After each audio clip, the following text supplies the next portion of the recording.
अस्सलामुअलैकुम। On news के साथ मैं हूँ साजिद रायवन। जुनेजा टाउन कराची में नेशनल शिपिंग कॉरपोरेशन और समाजी वर्कर कमेटी के इश्तराक से कोरोना वैक्सीनेशन कैंप मुनक्किद किया गया।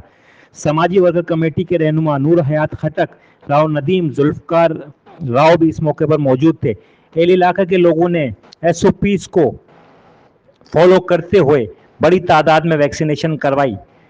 एल जुनेजा टाउन ने नेशनल शिपिंग कॉरपोरेशन, पाकिस्तान और समाजी वर्कर कमेटी का शुक्रिया अदा किया।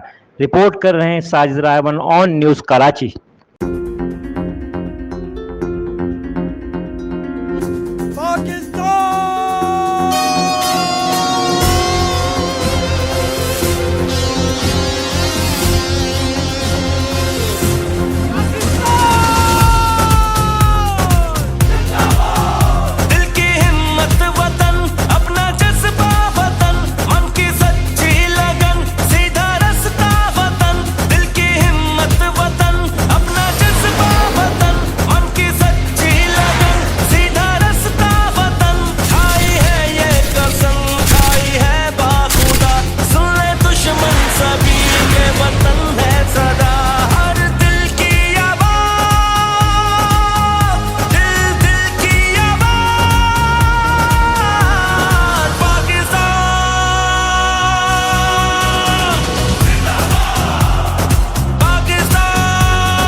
लाइक करें, कमेंट करें, शेयर करें और बेल आइकन को प्रेस करना मत भूलें।